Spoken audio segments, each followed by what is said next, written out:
Shalom, selamat pagi Bapak Ibu, saudara-saudariku yang terkasih di dalam Tuhan Yesus Kristus.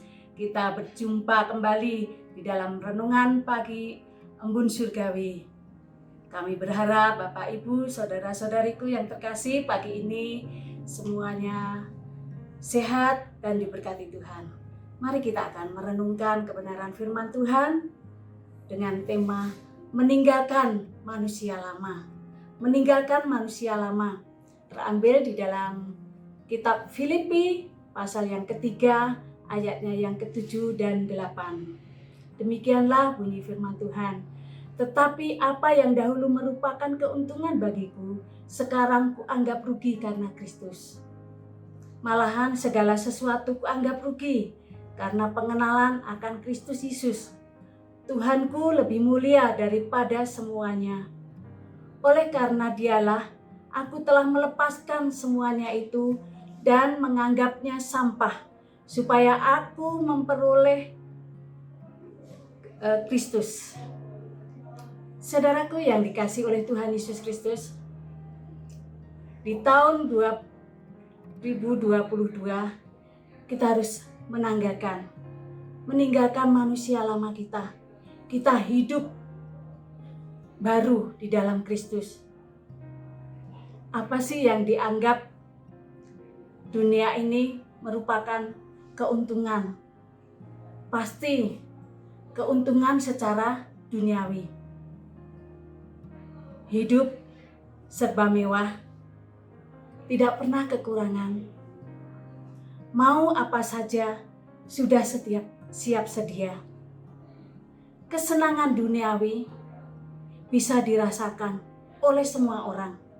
Bahkan kita sendiri pasti juga menginginkan dan menganggap bahwa wah beruntung ya, bisa makan yang enak, bisa punya pakaian yang bagus-bagus, punya tempat tinggal yang mewah, bisa mendapatkan hiburan sesuai dengan keinginan kita. Bahkan bisa berlibur di luar negeri. Wah, itu satu keuntungan secara dunia. Tetapi bagaimana kalau kita harus meninggalkan itu semua? Bisakah kita meninggalkan itu semua?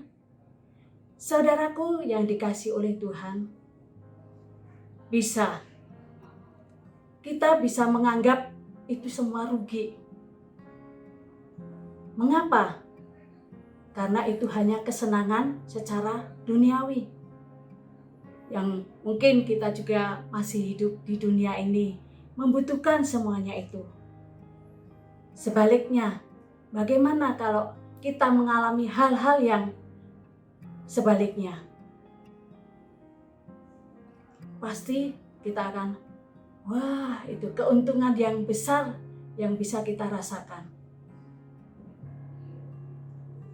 Kita menganggap itu semua rugi karena kita hanya mengikuti hawa nafsu.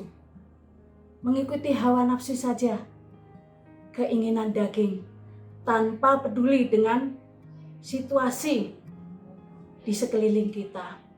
Bahkan seolah-olah kita tidak membutuhkan orang lain.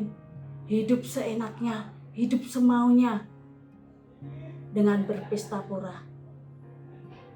Saudaraku yang dikasihi oleh Tuhan Yesus Kristus, Rasul Paulus sebelum mengenal Kristus, dia seorang penganiaya jemaat. Dia tidak suka dengan orang-orang yang hidupnya taat kepada Tuhan. Namun bagaimana perubahan Rasul Paulus di dalam kehidupannya setelah dia mengikuti Yesus? Semuanya itu dianggap rugi, bahkan dianggap sampah yang harus dibuang jauh-jauh. Keuntungan secara duniawi, keinginan duniawi yang hanya membutuhkan kedagingan saja, nafsunya saja. Saudaraku yang dikasihi Tuhan, marilah kita meninggalkan manusia lama kita, hawa nafsu keangkuhan hidup. kita akan berubah, berbalik, yaitu meninggalkan manusia lama dan mengikut Yesus. Menjadikan Yesus sebagai sumber pengharapan hidup kita. Yesus satu-satunya sumber penolong kita. Karena hanya Yesuslah yang membuat kita menjadi baru. Karena siapa yang ada di dalam Kristus, ia adalah ciptaan yang baru. Yang lama sudah berlalu, sesungguhnya yang baru sudah datang. Tuhan Yesus memberkati kita.